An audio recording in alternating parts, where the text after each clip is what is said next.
Sudkyňa Pamela Záleská včera vypovedala pred súdnou radou vo veci jej nadštandardného vzťahu s novinárkou Monikou Tódovou. Odmietla, že by pošpinila sudcovský talár a vynášala informácie zo spisov práve denníku N.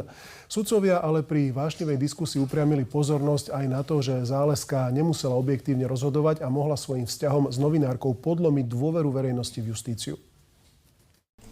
Vzťah novinárky Moniky Tódovej a sudkyne Pamely Záleskej zarezonoval vo verejnom priestore, keď youtuber Martin Daňov zverejnil video po tom, čo ich stretol na spoločnom pobyte v hoteli. Dobrý deň, pani Monika Tódová a pani Pamela Záleská. Aký bol výlet? Je to normálne, že sudkyňa s aktívnou novinárkou sa takto stretávajú v tomto? Čo tu robíte? Toto je súkromný pozemok? Dobre, ja idem preč. Video, na ktorom sú novinárka a sudkyňa spoločne vo Vysokých Tatrách, vyvolalo niekoľko zásadných otázok. Či mohla Záleska odovzdávať Tódovej zásadné informácie zo spisov, alebo prípadne ovplyvniť rozsudky tak, aby vyhoveli denníku N. Po 2 dňoch Monika Tódová k tejto veci zverejnila stanovisko na webe denníka. Od Pamely Záleskej som nemala nikdy žiadnu tajnú informáciu. Robila som investigatívnu novinárku skoro 20 rokov aj bez toho, aby som sa priatelila s touto sudkyňou. Monika Tódová sa vo svojich článkoch odvolávala na svoje zdroje, ktoré zväčša verejnosti prístupné neboli. Dlhú dobu sa tiež venovala témam z justície. Kritici preto hovoria o spolupráci so sudkyňou.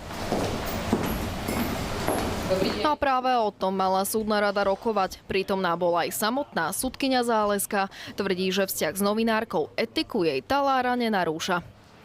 Som nevyniesla, nesprístupnila, nedala informáciu, ktorú povinnosť mám chrániť, ktorá vyplýva zo súdneho spisu žiadnej inej neoprávnenej osobe, nielen pani Monike Tódovej. Neurobila som nič, čím by som sa spreneverila výkonu sudcovského povolania.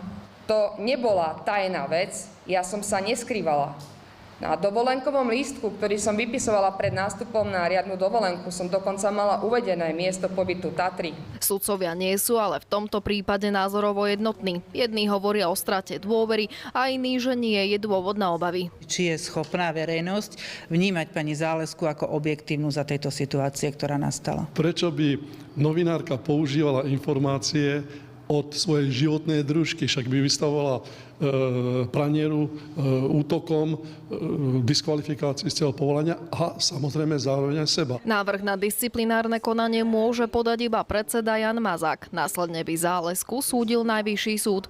Utorková súdna rada ale so zásadným rozhodnutím zrejme nepríde. Diana Štrusová, Teatry. Sudkyňa Marcela Kosová, členka súdnej rady, je našim ďalším hosťom. Dobrý večer. Dobrý večer, ďakujem za pozvanie. Pre našich divákov len na úvod poviem, že som dnes komunikoval aj s Janom Mazákom, predsedom súdnej rady. Dohodli sme sa, že ak bude možné, tak príde svoj názor povedať do témy dňa aj on. Takže snáď budeme mať celé spektrum názorov potom kompletné. Pani sudkyňa Pamela Záleská dnes predstúpila pred súdnu radu. Včera. Prečo to bolo včera, keď pôvodným zámerom bolo jej vypočutie až niekedy v septembri? No zámer nebol v zásade žiadny. My sme navrhli 4 členovia súdnej rady, ktorí zastupujeme sudcov v súdnej rade. Písomne sme podali návrh na to, aby sme vyriešili ten etický problém, zjednodušíme to na teraz takto, ten etický problém nadštandardného vzťahu, teda nie klasického pracovného vzťahu medzi sudcom, sudkyňou, novinárom, novinárkou, s tým, že korektne sme k tomu pristúpili tak, že sme to navrhli na september, aby sa všetci zúčastnení vedeli riadne pripraviť, lebo to nie je ľahká téma. O to viac nás prekvapilo, keď pán predseda súdnej rady Jan Mazák na začiatku včerajšieho zasadnutia ráno prečítal návrh 4 zástupcov, teda z tej strany vlády, parlamentu a pani prezidentky, s tým, že na včera to už bolo navrhnuté a keďže ak navrhne bod programu navrhnú 3 a viac členov, automaticky sa zaraďuje do toho programu a zároveň nám prečítal, alebo pri tom predkladaní toho návrhu tohto bodu hovoril o nejakom e-maili, ktorý kolegyňa Záleská večer o 7:30 predtým večer mala napísať. My sme ten e-mail nedostali do momentu, keď to bolo čítané, ten návrh, nevedeli sme o tom. A o to viac to bolo prekvapivé, že v tom mediálnom priestore pán predseda celý čas hovoril o tom, že akože zásah súdnej rady by prichádzal do úvahy vtedy, aby som ho citovala, ak by sa nepochybne dokázalo, že táto súdkyňa sa dopustila v občianskom živote niečoho, čo je nezlučiteľné s jej povinnosťami. Napríklad, ako sa jej stále bez dôkazov podsúva, že by poskytla informácie zo spisov, ale paradoxne táto parketa nie je v možnostiach a kompetenciách súdnej rady. Toto nerieši súdna rada. Vy nemáte tú vyšetrovateľskú možnosť a to... Aj keď vás preruším, máme tu taký precedens, keď sa súdna rada, respektíve komisia súdnej rady pustila do vyšetrovania, a to bolo v čase trémy. Keď pani doktorka Bertotiová a doktor Čimo chodili na NAKA do Nitry a študovali spisy v čase, keď nikto zo sudcov nebol obvinený a vyšetrovalo sa. Takže takýto precedens tu je, ale aj vtedy som bola toho názoru, že toto nie je v kompetencii súdnej rady. Otázkou je, či sa niekto tým údajným únikom informácií zo živých spisov bude zaoberať. Tam samozrejme by boli potom kompetentné orgány činné v trestnom konaní. Súdna rada zatiaľ sa nevyjadrila, včera to skončilo bez nejakého záveru. Čo všetko prichádza pri takomto rozhodnutí do úvahy? O čom všetkom vlastne môže súdna rada rozhodnúť, čo sa týka konkrétnej súdkyne? No, my sa môžeme odraziť od toho, čo sme navrhli a čo teda tým systémom, o ktorom som pred chvíľkou hovorila, bude zaradené na to septembrové zasadnutie. My sme sa zasústredili alebo zafokusovali ten návrh, ako sa vyvinie ďalej, sa nedá povedať, na ten problém vzťahu nadštandardného mimo pracovného, tak toto nazvime, sudca a novinár s tým, že súdna rada má viacero kompetencií. Súdna rada zo zákona má povinnosť vytvárať alebo robiť opatrenia na posilňovanie dôvery verejnosti v súdnictvo. Súdna rada má kompetenciu vykonávať dohľad nad spĺňaním predpokladov sudcovskej spôsobilosti u jednotlivých sudcov. A čo všetko tieto kompetencie môžu znamenať pre súdkyňu Pamelu Zálesku? Ako môže dopadnúť toto jej vypočutie, s akým verdiktom, či ak vôbec? Môže dopadnúť rôzne, ale napríklad môže dopadnúť aj tak, že potom jej vypočutie, lebo my sme navrhli samozrejme za jej účasti tento bod, môžeme prijať uznesenie, ktorým odporúčime predsedovi súdnej rady napríklad, aby podal na ňu disciplinárny návrh. Aj takáto možnosť je. Lebo tú disciplinárnu návrhovú právomoc má predseda súdnej rady, nie súdna rada. Takže my mu to nevieme prikázať, ale môžeme, už sa to stalo aj v minulosti, že sa niečo prejednalo, súdna rada dospela k názoru, že je tu dôvod na to, aby bol podaný disciplinárny návrh a odporúčilo sa to vtedajšej predsedničke. Takže toto je kompetencia súdnej rady, alebo možnosť, ako to môže dopadnúť, čo ja neviem. Pretože my sme sa odrazili... Môže, alebo aj nemusí tam byť žiadny disciplinárny návrh.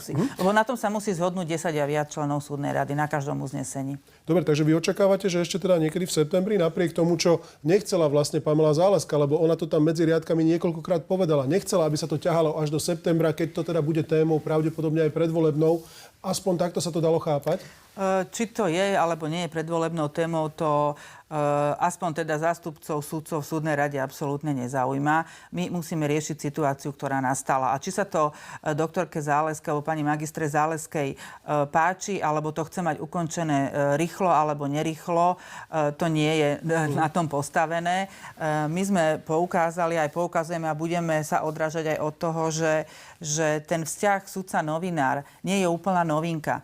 To sa rieši. Riešilo sa to už aj uznesením súdnej rady v roku 2018 a riešia to aj iné kódexy, ktoré sa zaoberajú etikou a aj zafokusovali niektoré svoje ustanovenia na tie problematické a nadštandardné vzťahy, ktoré majú nielen vplyv na to, že novinár má z toho nejaké benefity, či už ekonomické, v tom, že sa zvyšuje napríklad čítanosť denníka, kde ten čitateľ si musí zaplatiť za to, aby čítal a má exkluzivitu v nejakých témach a preto je tým viacej teda tá ekonomický záujem partnera alebo priateľa toho sudcu. A to by bol problém? To je problém. Okay. Nie by bol, to máme definované ako problém.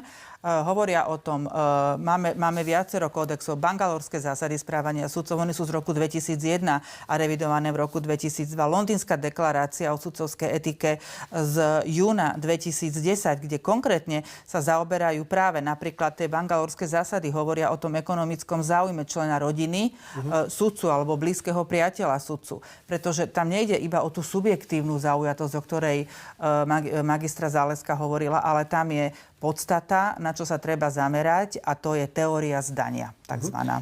OK, lebo teda chcete hodnotiť najmä to etické hľadisko. Pani Záleská sa na tom vypočutí vyjadrovala, že aj ona si hľadala vlastne nejaký návod podľa predchádzajúcich precedensov, ako by sa mala teda zachovať, takže zrejme sa tým zaoberala ona, ale tvrdila, že nič nenašla, že žiadne také pravidlo alebo návod, ako by mala v tejto situácii narábať s dôverou, nedôverou, s tým vzťahom a tak ďalej, tak nemala. Ale mňa zaujíma iná vec, ktorú povedala. Je pravdou, že viacerí členovia súdnej rady o tomto vzťahu dávno vedeli? Ešte vám skočím do toho, hneď vám odpoviem, že nie je to celkom tak, lebo ona na začiatku pri tom vypočutí jasne povedala, že ona etickú dilemu alebo etický problém v tom vzťahu nevidela. Až potom sa tie jej odpovede vyvíjali, až sa dovyvinuli do toho, že vlastne povedala, že bol to zásadný etický problém a nič k tomu nenašla. Keby naozaj hľadala, tak to, čo som teraz povedala, by našla, lebo tam sú jasné odkazy a nasmerovania sudcov, ako použiť opatrenia zdravého rozumu, to je pojem, ktorý obsahujú, aby sa teda nevyjal, aby sudca eliminoval možnosť toho, aby mal predsudky. No. Len možno, keď ona si myslela, že ju viackrát videli niektorí členovia súdnej rady a že to nejak neriešili a tak ďalej, tak možno si myslela, že tak to vnímajú OK. Je to naozaj pravda, že niektorí členovia súdnej rady o tom vzťahu vedeli? Ja som sa na to pýtala, mňa to veľmi zarazilo. Ona to potom korigovala, že teda nie sudcovia vo výkone a nie, že by vedeli o tom vzťahu, ale teda, že ich stretli. Čo je problém podľa mňa, pretože ak teda už v tom marci, keď ona prvýkrát vypovedala, kde bol presah s takýmito nejakými indíciami a oni vôbec jej nepoložili otázku v tomto smere, že veď sme vás stretávali, lebo tam no tak ja neviem, čo s tým, pretože ja som sa jej pýtala, kto ju videl, nepovedala to, nepovie to. Ťažko sa dostala od nej nejaká reálna odpoveď na konkrétnu otázku, pretože to nie je iba o tom, že ona si myslela, že keď ma videli. Jej subjektívny pocit je málo na to, aby sa zvonka, tá teória zdania, aby sa ona zvonka javila objektívna a nestranná.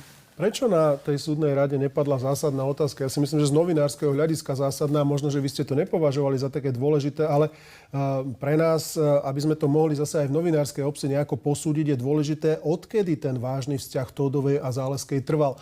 Táto zásadná otázka tam včera nepadla, aspoň som ju nepočul. Ona odmietla na začiatku. Ja som sa snažila, lebo ja som odkazovala aj na tú informáciu z januára 2021, keď bolo komunikované verejne, že už boli, teraz neviem, či na konci roku 2020 alebo začiatkom roku 2021 spolu na testovaní a nešlo o to, že by pani Tódová mala v ruke mikrofón alebo pani Záleska na sebe talár. Čiže išlo evidentne o nepracovné stretnutie, kde bolo povedané, že to nie je pravda, že v žiadnom roku 20 ich nikto nikde nevidel a odmietla na začiatku nejako špeciálne definovať ten ich vzťah, lebo to je jej súkromie a uviedla, že sa nebude k tomuto nejako podrobne vyjadrovať, pretože podľa jej názoru dotknutý denník, v ktorom pani novinárka pracuje, urobil dostatočné opatrenia na to, aby sa ona javila objektívna a ona subjektívne je rozhodnutá, že je objektívna a vybavené. No dobre, to samozrejme my nemôžeme vedieť, kedy ten vzťah naozaj prerastol do vážneho vzťahu a teda bude tu musieť zodpovedať jedna alebo druhá. Ak nebudú chcieť, no tak sa to jednoducho nikdy nedozvieme, ale potom sa nedá úplne presne posúdiť celá táto záležitosť, lebo časovo, chronologicky si nevieme potom zoradiť, či naozaj Monika Tódová ešte v čase, keď teda mali nejaký vzťah, písala o nejakých tých kauzách. Nie je to celkom tak, že sa to nedozvieme, pán redaktor, pretože ten denník N, aspoň šéfredaktor toho denníka N povedal, že on urobil opatrenia. Čiže my to vieme definovať od momentu, kedy sa akože pani Tódová stiahla z investigatívy a preskočila do publicistiky, ako to oni nazvali. Ale od toho momentu neprestala ona sa venovať témam špecializovaného trestného súdu. Dokonca ešte 7. marca dala v rámci Newsfiltra v tom denníku text, ktorý mal presah a priamy súvis s jedným z odsúdených na špecializovanom trestnom súde. Takže to nie je tak, že ona prešla do kultúry alebo prešla do športu alebo niečo podobné, čo máme také precedensy. Hoci partnerky politikov to boli a tie médiá to riešili, ale riešili to naozaj reálne. Čiže buď dotyčná dáma prešla do úplne inej sféry alebo odišla z napríklad aj z TA3, hej, nemusíme tu menovať. Takže my to vieme definovať, to obdobie, a zároveň vieme aj zadefinovať obsah tých článkov, že ktoré už mali presah na prácu Pamely Záleskej. Dobre, ale bol tam pracovný vzťah a potom bol osobný vzťah a tam nevieme, kedy sa to preklenulo z jedného vieme, do druhého. lebo ona bola stiahnutá z investigatívy. A že podľa toho dátumu, Jasné. keď to oznámila šéfredaktorovi. Áno. A tam tie články, takže sa volajú, že je publicistika, nie investigatíva, neprestali.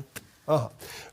Boli tam spomínané, áno, viaceré kolegovia z denníka Postoj, identifikovali niekoľko článkov, ktoré ešte teda mali byť začiatkom roka 2021, niekedy na jar roku 2021, keď už teda ten vzťah mal byť. No, ťažko sa to naozaj posudzuje. Nikto tam tú sviečku nad tou postelou nedrží a nevieme to posúdiť.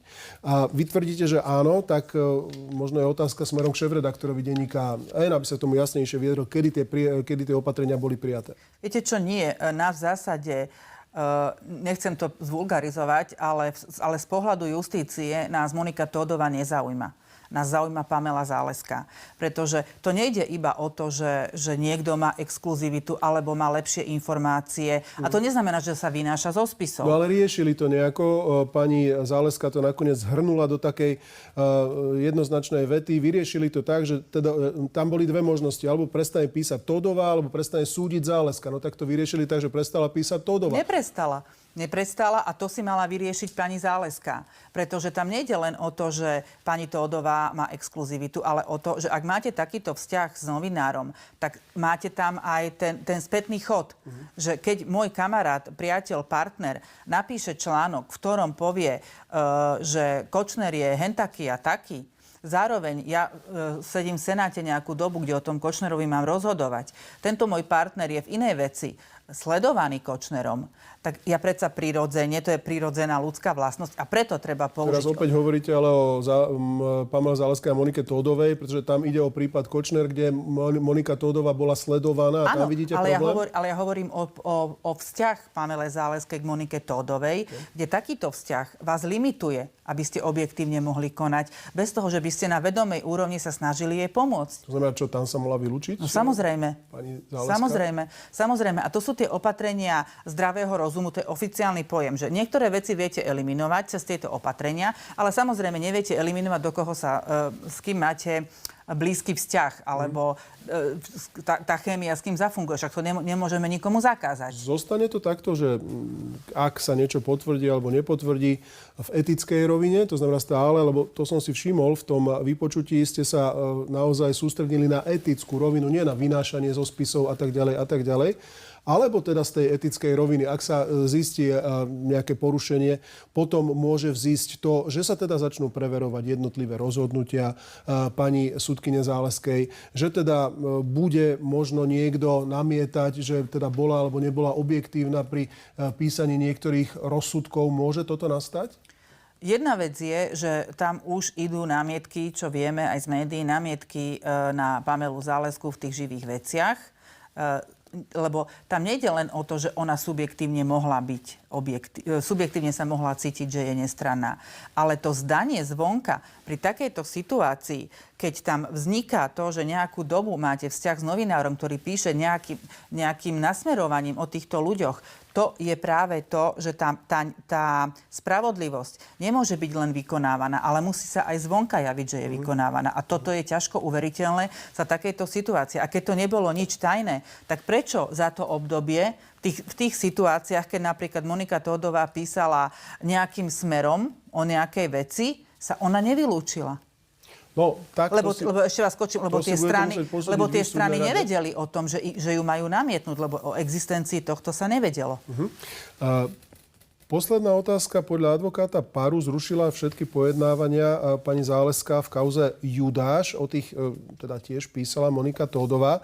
Bude súdna rada skúmať, čo ju k tomu viedlo, respektíve prečo vôbec tie pojednávania vytičovala, ak teda tam bol nejaký konflikt záujmov?